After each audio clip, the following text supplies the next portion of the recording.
Hey Dan, great for you to join us today. It'd be really useful for me to know, how did you get involved in the dental industry, I guess, and then involved with Hive? Yeah, so it started absolutely unplanned. So I kind of went the standard route straight from school to university, maybe not the standard route of dropping out after 6 months. And then I kind of worked various jobs, bar jobs, call centres, that type of thing before setting up my own business when I was 19 with a couple of friends actually. We're fairly unsophisticated in how we operated and we didn't really understand a lot of the things that I advise on now, like financial control, kind of team development, culture, all of this stuff. So we only had a shelf life of 18 months, unfortunately. Kind of after that, I got a bit burnt out with everything and became a personal trainer in London, bit of a random diversion. But then when I was down visiting my parents in Cornwall, I ended up meeting my now business partner, Ross, and going to work for him as the sales manager for his company at the time. Then in 2015, so 10 years ago now, we left that company with more or less the whole management team and the whole dental portfolio to start Hive Business. Our focus initially was kind of around this one-stop shop thesis, essentially. So it was essentially dentists have to buy multiple professional services. We want to see what we can provide them kind of in-house, and is there kind of some level of quality control or coordination of having them all in the same place. The kind of lead things being accountancy and a marketing agency. It kind of evolved from there that there wasn't an obvious synthesis between the two in the way we'd kind of initially hoped. And it kind of made us evolve our consultancy service, which was Ross, our marketing director, Luke, and myself, kind of trying to take this wider view on dentistry. And we strongly believe that you can't have a single-handed advisor. So there are a lot of consultants out there who are happy to kind of go solo. And it's not that they'll be telling you anything wrong, but if they're operating in isolation, they're basically gonna have significant blind spots. So my opinion is very different to Ross's, very different to Luke's.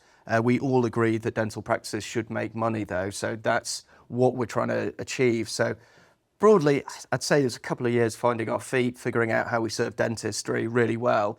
But for a good 8 years, we've been advising the leading practices in the UK, growing our accountancy business, growing our marketing agency. It's kind of a bit more limited in the growth that you can put in because, for example, if you've got a marketing client in Leeds, you can only have one client in Leeds because you can't compete others against your own client base, obviously. So that's more of a kind of service that's not as scalable. Our accountancy business, on the other hand, we believe every dentist in the country, be it associate or practice owner, would have significant benefits from joining us, not least the tax side of things. And our consultancy is mainly Ross and myself kind of doing one-off projects with people. We do have clients who we work with consistently and have done for years, but we kind of limit the people we take on broadly because it's gone up massively in complexity over the past particularly 5 years. So whereas it's pretty straightforward, kind of pre-pandemic times to get quite significant growth and profitability in a practice, it's not that straightforward now. So we can't have as many clients as we used to because broadly generic advice doesn't work anymore. Often it's what the audience wants, but we have very strong beliefs about delivering client service, so we limit what we can take on board. Yeah, that was very long-winded. Sorry. no, it's great. And I was just thinking, you're setting that business up at 19. Obviously, we knew each other then, but it's no age. You generally know nothing at that age, or at least that's how I felt. And what did you kind of take from that experience that you've kind of moved into the business today? So lots of what not to do, I guess. Lots of what not to do. So it humbled me massively. So I have no idea where my confidence came from, but I was absurdly confident as a young man. I kind of could go into a room with anyone in there, pitch my work, not really sure how I was going to deliver it, but I was very confident to do it, which meant we had kind of rapid growth and a level of clients beyond what you'd expect for our age, because I was very good at that initial element of it. I didn't know the language for this at the time, but I was very bad at the kind of follow-through elements or the routine operational running of a business, which I am today, which is why I have an operational team around me. It's not my personality type. I get bored very, very quickly of anything that gets boring. So I'm kind of all guns blazing at the start. The minute it becomes remotely routine, I'm kind of out of it. which I know now, I didn't know then. There was definitely a financial control thing, which I said, I don't like numbers. That's for one of the partners to deal with. So I literally, it's kind of only now, speaking with one of the guys, we actually did all right. Like, we were billing, 3 of us, about $9,000 a month for that period of time, which was it like 2010 or something? Yeah. No, it's probably earlier. So it's like 2009, kind of pretty young. Like, that's pretty good. I had no idea about that. I thought I was brilliant. I thought I was fantastic. But it kind of did end up with catastrophe. Also, it taught me a big lesson is about protecting the business and understanding. I want to be careful about how I say this because I don't want it to be overly negative, but trust should be very hard won. So one of the big things we kind of lost is we had an easy to replicate business model, and we were very kind of liberal with kind of sharing our client relationships around. So it was very easy for the people that essentially just undercut us for our client base, switch the business over there, and we lost 100% of revenue, like literally over a weekend. And if you'd have asked me on the Friday when we finished, then, what are the people that you're kind of in the building with? Like, I'd say, yeah, they're great. We hang out. And I kind of was just far too open and too naive that you can trust people to that degree. So it's not that I don't trust people now, but I mitigate as much as possible against having to rely on anyone's word or anything like that. It's kind of, I don't look at what something states on the face of it. I look at the incentives it creates, and if the incentives are possibly not what it says on the tin, I'll probably look to those rather than what's being put forward, if that makes sense. Yeah. It must have been tough though. I became a personal trainer afterwards. So it's like, big shift. Yeah. I was like, I'm not doing anything more in business anymore. So it was like, I did that for 18 months or 2 years. It's great fun. It definitely taught me lessons in my kind of consultancy role. Like, there's massively transferable skills in kind of helping someone work out to helping them run their business, and kind of pushing people a little bit outside their comfort zone. So it was actually a really good time. But I definitely kind of looking back and see it as very much a healing time, where I was like, I was so surprised that someone could do that. But that's the reality. I was just naive, I was very green, but ultimately a good lesson. And there's absolutely no ill will, because that's how things work, essentially. I didn't protect my business. That's my responsibility. It's not theirs. Yeah, but a great experience throughout good that. fun as well. Yeah. And so you've mentioned Hive being multifaceted and different departments. Do you just want to talk about the kind of key players that head up departments and what they do? Yeah, absolutely. So in the accountancy team, there's kind of 2 heads there. So Hayley heads up the kind of accountancy business, like what you might see as the traditional principal role. So actually down in Cornwall, she's the kind of principal of the largest kind of independent accountancy firm in Cornwall, the only kind of female head of a business of this size, which is quite a big thing, which she doesn't want to shout about, but I'll do it for her and blow a trumpet for her, because she's a very humble person. So the way we operate is, we know that accountancy is radically changing, and people talk about having their accountant a bit like we say that you can't have a single advisor. We don't think you can have one accountant. And if you do, your quality of service is going to be going down, essentially, because what happens is you kind of get moved over to more and more junior people. The better and better that accountant gets. So we want people to have access to the right people at the right time. So that might be Hayley, but it also might be any other number of team members. And that's kind of where Simon comes in. So Simon is the head of projects. So that's kind of mergers, acquisitions, sales, very heavily on the tax planning side of things. But we call it projects because it's kind of the big stuff that's going to make you loads of money, essentially, is what we're trying to do.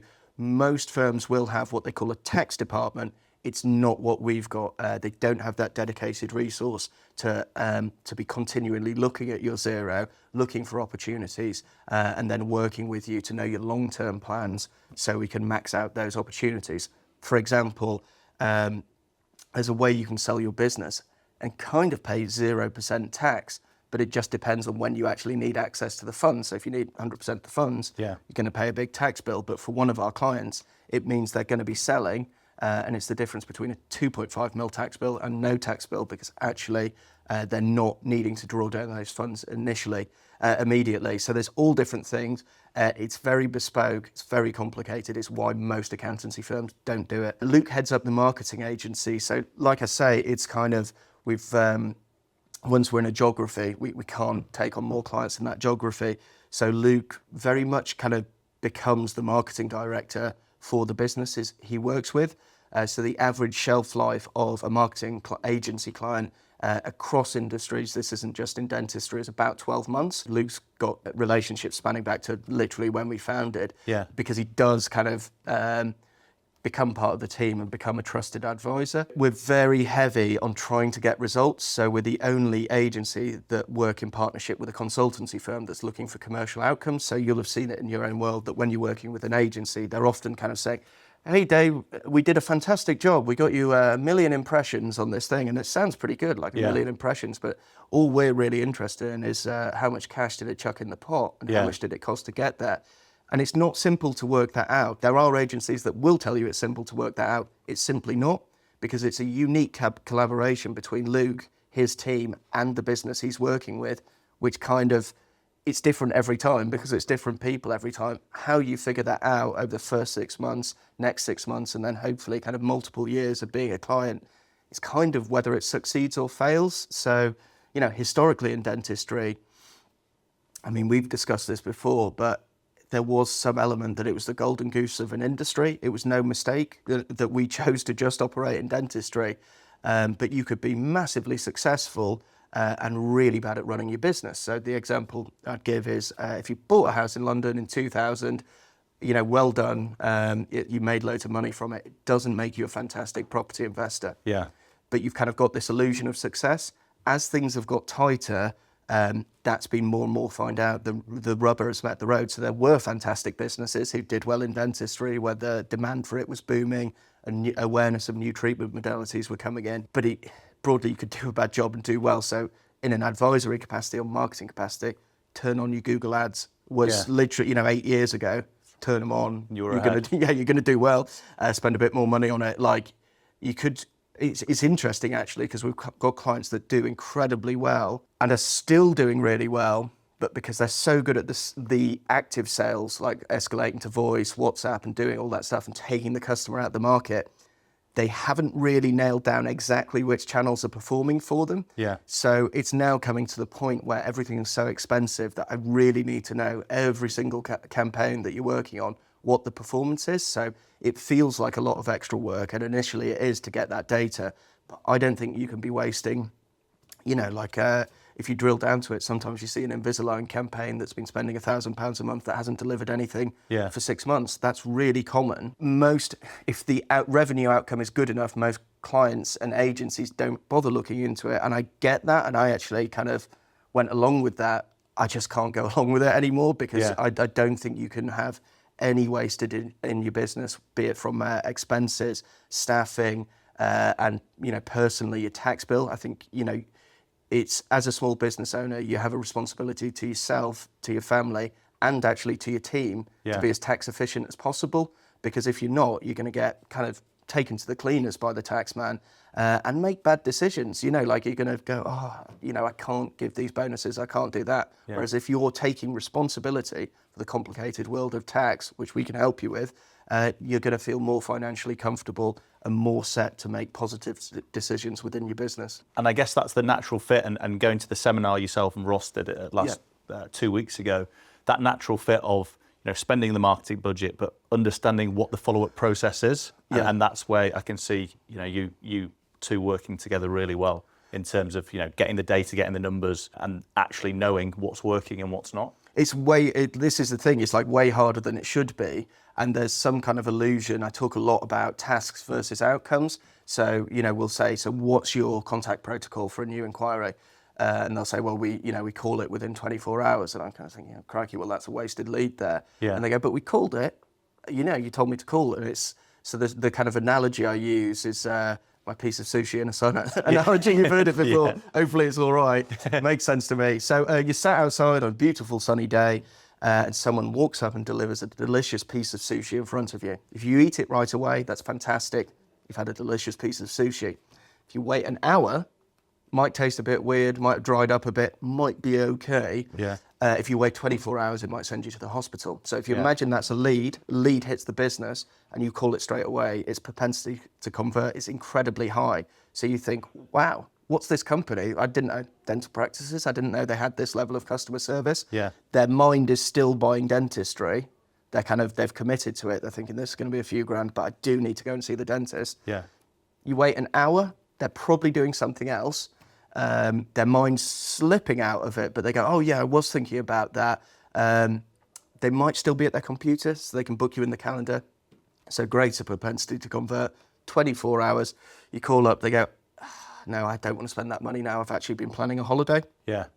So the difference between the task of contacting the lead versus the outcome of actually getting someone in the chair, stratospherically different. And you've got to remember, you're not being compared to other dental practices down the street. You're being compared to Amazon. Yeah. So, you can buy more or less anything on Amazon and it be at your house tomorrow. Or same day even. Yeah. So it's like, that's the customer service we're expecting. And whether you like it or not, that is what people are expecting from your dental practice. And they'll love you for it if you deliver it. So it's all stuff that's always been true, actually. So I kind of say dentistry is a bit like being a teenager. So be a teenager, kind of go out late, kind of drink loads of beers, eat kebab, and then get up early and actually play sport really well. And you don't have to think about it. You look fantastic. You really don't have to worry about things too much. You kind of creak on towards 30 and you're going, bloody hell, right. what's going on with these gels? Nothing I can do about it. Maybe there's something I can do about it. And then you get towards 40 and you really have to start taking it seriously. The rules to how to be healthy are exactly the same. Yeah. Probably eat less and eat more of the right things, move more, drink less, all of these things it's not new information to us. It's exactly the same with the business. Yeah. Like all these things have always been true. You should manage your financials. You should know your information. You should actually be curious about what's happening in all the kind of operational systems in your business. If you've got that curiosity, you're going to succeed. There's a weird role as being a dental business owner, any entrepreneur, that you're kind of like a detective. So everything that's happening in your business is evidence to some degree. And within these things that are happening in your business is like the key that can turn your business into something great. And it's your job to figure it out. Kind of what me and Ross do in our consultancy role is help you in that sense-making process. Which is why we don't advocate for any here's your 10-step program to dental business success, because it doesn't work that way. I'm afraid it's like the principles are the same and they'll probably tell you things which are true that you should do, but when should you do them? What's the priority now? Actually, would it work in your geography? Will it work in your team? These are answers that I can't answer before knowing your business quite well and kind of having an x-ray of it and working with you to discover what the capabilities, knowledge and skills that exist in your organisation are, and then how you leverage them to get a better commercial return. So would that be, the process would be you get together with yourself and Ross for a discovery, and then similar to what we do when we're building a plan with clients, we build a roadmap, we look at priorities and say, well, actually, these are all the things we need to do, but we're going to make the biggest impact by doing these things first. Is that how you'd say? Yeah, it's a bit like that. So the discoveries focused around people who are looking at acquiring. Our diagnostic process kind of runs over a couple of months.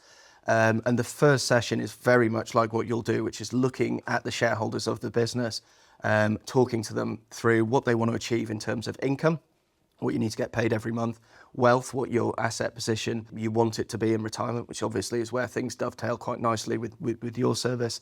Then there's time, so there's kind of a few elements to time here, which is how much you want to work, how much when you want to retire, and how you want to spend your time. And the final one, which I think is key for business owners, is gratification, because I don't think you should have a business unless you enjoy it enough. And I say that because you might be into running marathons. Yeah. You don't enjoy the whole marathon itself, but you enjoy it enough that it was worth doing. Yeah. It's kind of what a business is like. It's like there's bits where it's completely thankless, you're completely isolated.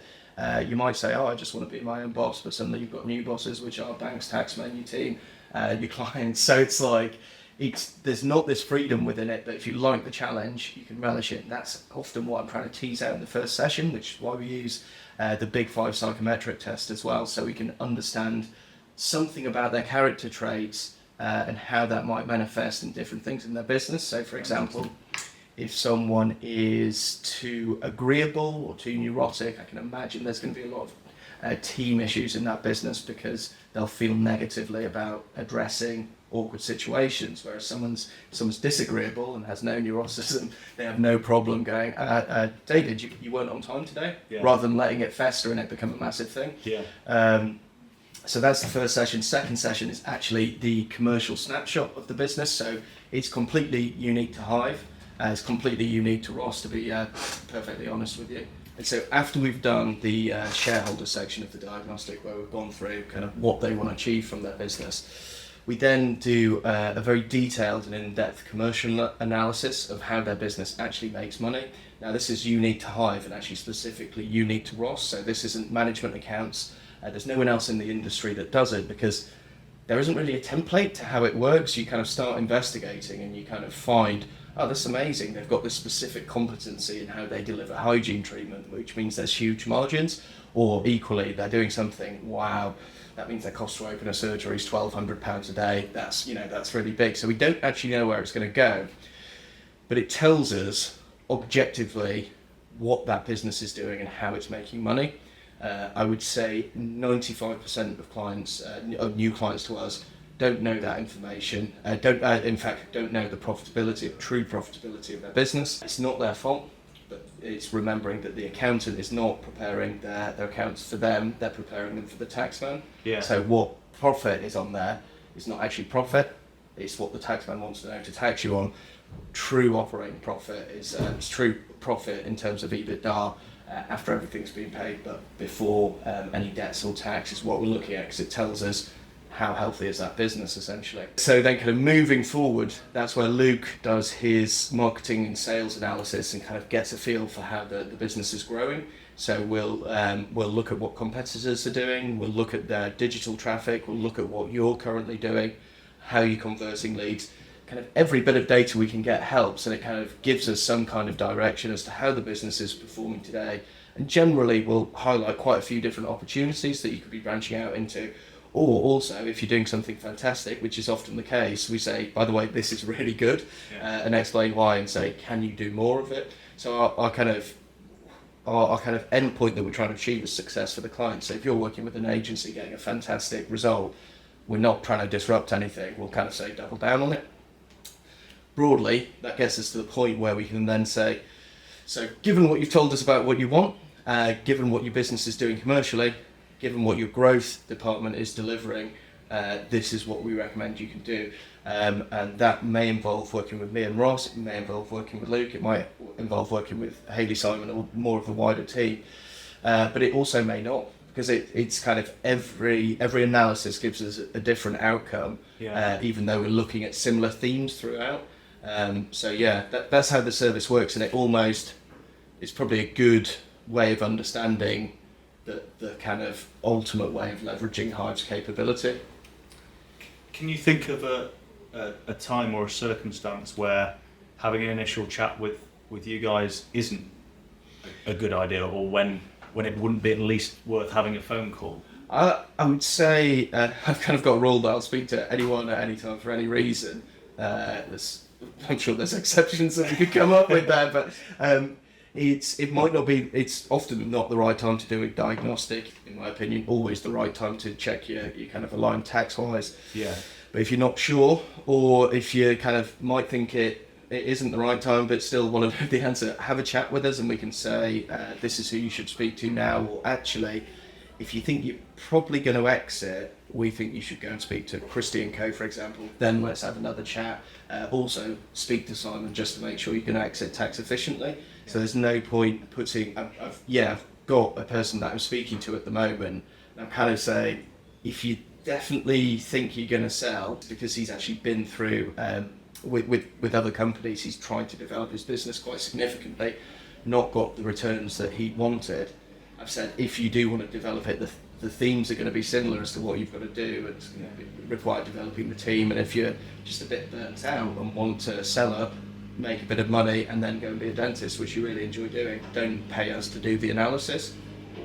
The exception is sometimes you need to do the analysis to realise that you don't want to do it. It's just because he's kind of been he kind of knows what he needs to do. It's just been really rough on him to actually do it. So I don't want to take any money off him basically until we're confident that he knows what's next, if that's the path we're pursuing.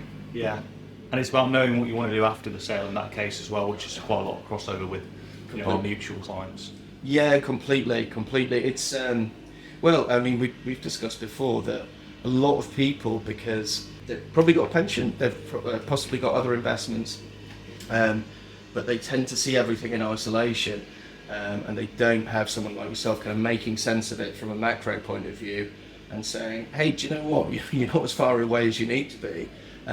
Actually, your kind of options are you can try and add a few $100,000 to the value of your business and then exit, or you could actually exit now and work for a couple of years longer, or spend a little bit less, or like do all these different variables which don't require you to develop the business any further, but require you to actually transfer your labour for income, which is a fairly straightforward transfer in dentistry. That if you've got dental skills, they're in high demand, and the principal will pay you anywhere from 40 to 50% for your trade. So it's kind of predictable in a sense. So why not do it that way, rather than put yourself through 2 years of heartache to find $200,000 of the value, which is not guaranteed, and its valuations might change when we get there. So I hope I don't sound too negative on practice ownership. It's just the reality. Like, there's a kind of banker pathway as working as a dentist, and there's one that might have greater upsides, but there's more variables, so more stuff can go wrong, basically. Yeah. And just going back to along that process, you kind of mentioned knowing the metrics and knowing your numbers, and that's something that you help people understand. Why is that so important? It's kind of like you wouldn't want to drive a car without a speedometer. If your objective was to lose weight, probably the first thing you do is figure out what your weight is today. And probably check it every day. Just going to see what's going on. I'm sure some PT out there will say, actually, what you need to do is check it every week, because you lose weight variable, the blah blah blah. You know what I'm saying? You need to be obsessed with those numbers because they tell you what's going on. So probably the first thing you look at is revenue, just because it's kind of easy to figure out, and it kind of gives you a steer on what type of business that may be. Digging deep, if I could know one metric about any dental practice, it would be the average daily yield. So what a clinical room with a dentist in it produces per day. So for example, if there was a dentist who generated £20,000 gross, they worked 10 days, their ADY is £2,000 a day. And I can say to you that in the average UK private dental practice, that associate is probably profitable, so that's a decent associate.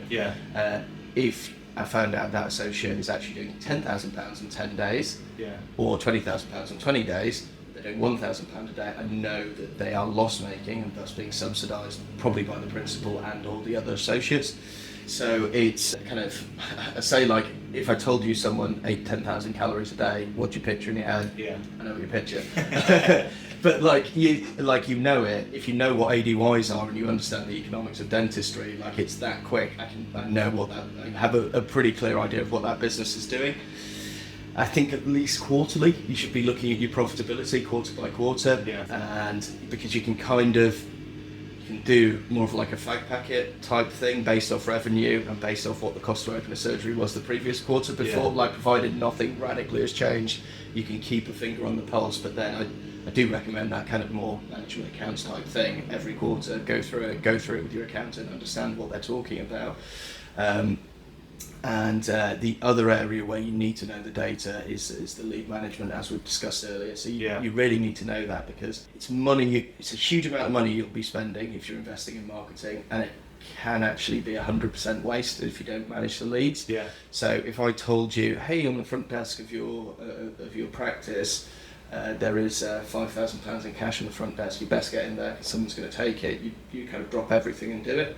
It's kind of happening every month with how you manage your leads, but you just don't see it in the same way because it's kind of, it's not hidden, it's just easy to avoid, whereas hard cash is easy to understand. They best get in there and protect it. But if you're not dealing with your leads properly, you are burning that hard cash, it disappears. So it doesn't necessarily have to be the principal, although as the principal you have to understand these metrics. There has to be someone who's kind of, it's like a cringe word, but like growth champion of the business, that without having to go to any spreadsheets, without having to check their phone, you can say to them, hey, what are leads like for this week? And they can give you a fairly accurate summary of where leads are, what's revenue looking like for the week and the month. They can tell you, again, without checking stuff because they've checked it that day. And also, how are the ADYs for the month? They should have that finger on the pulse, be able to talk through it. It's rare, it is rare for them to be able to do it. It's stuff you don't get told off for not doing, because you can say, oh, but then the boiler broke or something like that, so we had to go and do that. What do you want us to not have hot water? It's like, no, of course I want you to have hot water, but it's like, do you want to run a business or not? And if you want to run a business, it's going to be much easier if someone owns those metrics, and you may have metrics that are specific to you as well. So, for example, I've got clients that are running kind of very specific campaigns on trying to grow a general new patient numbers and their dental plan lists. So we've got a kind of sub-layer of KPIs that we're really locking in on, because we know if we can dial up here, reduce the cost here, and improve the conversion here, it actually has quite at the scale they're operating at, a stratospheric impact on the company value. So they've done layer 1 really well. So it's now like we can get super focused, but it's that kind of making sure you're nailing the basics, which are revenue, ADYs, sales data, and profitability, quarterly type thing. And with those ADYs, how important do you think it is for not just the principal or practice manager to know that, but also the associate, so he knows, or he or she knows how profitable they are? 100%. So it's glad you asked that, because I kind of think, for the most part, being open with financial data is better. I'd be careful with sharing revenue figures purely because people don't know the difference between revenue and profit. So if they hear you've had 200 grand over the till 1 month, they go, wow, they made 200 grand. They don't feature the fact that they've been paid from that. So, but in terms of ADYs, I believe on the associate payslip every month, you should work out the ADY for them. You should have introduced it repeatedly to them and tell them what it is. Tell them why you're doing it. You're not being Big Brother. You're just kind of helping them know where they're performing at. And I'd also tell them the cost to open a surgery, so they know. Most associates don't really know their overheads, which might sound daft, but I've worked with hundreds of associates looking at buying or looking at setting up squats, and quite a lot of times they're kind of saying, I want to buy a practice so I can keep 100% of my income. Obviously that doesn't happen, essentially. It's you have overheads, and you need to pay them, essentially, and then you need to pay your debt. So it's this weird thing that it's kind of, well, we all know it's why Hive exists. While you're going through dental school, you're trained to be a great dentist, which I'm glad you are trained to be a good dentist rather than trained to be an entrepreneur. Frankly, I don't think there is any meaningful entrepreneurial training. That's speaking as someone who's got an MBA, but I don't think it remotely gives you up to run a business. It's helpful, it's a useful thing to do, but it's not, there's nothing like your actual abilities, your instinct, and then experience, that curiosity, this thing of always trying to figure out a better solution for stuff. So that's the more you share, the better. But the one thing is just be careful with sharing revenue, because people don't understand it, basically. And what do you find your top performing clients that they do in relation to the ADY, average daily yield? What their own ADY is? What their ADY is, but also what they do to be successful in terms of sharing that information with associates or the team, or how they go about doing that. You try and just make it a common lexicon, essentially, that it's not a big deal. It's kind of saying that they'll discuss it with it. If you don't want to go straight to the point of charting every associate's ADY against one another and showing it to them until they're really comfortable with the metric and kind of interested in kind of improving the metric. Because often, I remember I had a client whose associate was doing £1,200 a day. So at the time, that was probably break even. It would now be significantly loss making. But he was a good dentist. He had the skills. The thing is, it's actually quite straightforward to be an associate dentist. Just do checkups all day, not have to do much work, and get really well paid. So he kind of did that, didn't leverage his skills. Then when the principal started speaking to him about it, he said, well, my accountant actually says I'm one of the highest performing dentists on his books. So that might be a lie, but it would really surprise me. Or the guy hasn't got many dentists, or the guy's not got very high performing dentists on his books. But you're trying to create a place where we can all be comfortable to talk about our own personal performance and then share, like, I've actually kind of changed my consultation to look like, to work a bit like this, or I tried this. Is everyone using the intraoral scanner? Because I know the principal's been telling us to use it for ages. I thought it was a waste of time because it takes an extra 2 minutes. Yeah. I did it, I put the pictures up in front of them. They'll buy anything that I'm recommending because they can see the issues. Yeah. Kind of obvious stuff, but like until you do it, you don't believe it. The thing with business, dentistry, a lot of things, it's not as obvious as if like someone's taller than someone. That's like objectively, like if you're 6'5" and someone's 5'5", one's taller than the other, you can say it. Whereas with dentistry, there's kind of more variance. Well, there's different patients coming through the door, and I've got different skill set. There's all of these things, but actually you're trying to strip all that back and give them an objective measure, which averaged out over time, your performance is here. Yeah. Because there's definitely a thing that patient A can go and see associate A, B, or C, and will get a different treatment plan with each of them, and a different experience with each of them. So, and their happiness with what they receive will not be linked to the cost of the treatment plan, despite what people say. Yeah. I still don't. Don't know if you ever do it. Actually, you're very disciplined and structured in how you do things, but you sometimes still your voice goes, I really want to help this person. I'm going to make it a bit cheaper. Yeah. You're not helping them. You're not helping them, so you end up resenting that work. Yeah. Because you're working for less money. It's and they don't value you. They don't value you. No, stupid. I know that. But I still sometimes have that instinct saying, oh, I can really help this person. I know they haven't got much money. Maybe I'll do them a deal, but no one ever forgives you for doing them a favour. Yeah. So just charge appropriately. Yeah. It's fine, basically. And I think, because there's so much moving as a business owner, there's so many things that are going on and so many distractions. My view, and again it goes back to what we do, is you need the information in front of you to make an informed decision, and you need to speak to the right people to be able to do that. Yeah. So if there was somebody, or a way rather, of getting in touch with you to start the process, or at least have a chat, what would be the best way to get in touch? It would be hopefully my email will appear somewhere on the screen. Description. But yeah, email me directly, find me on LinkedIn, our website is hivebusiness.co.uk, give us a call, but test how responsive we actually are. We also aim to be really, really responsive with our clients. It's a big one of our values. Yeah. Kind of, even if you're not sure what you're inquiring about, I believe you can do significantly better if you join Hive Business in whatever form it is, because we are the only kind of multidisciplinary firm in the UK. So we can uniquely find solutions for you. So well, that was really useful. Thanks for going through that, Dan, taking us through the process. You've been a pleasure.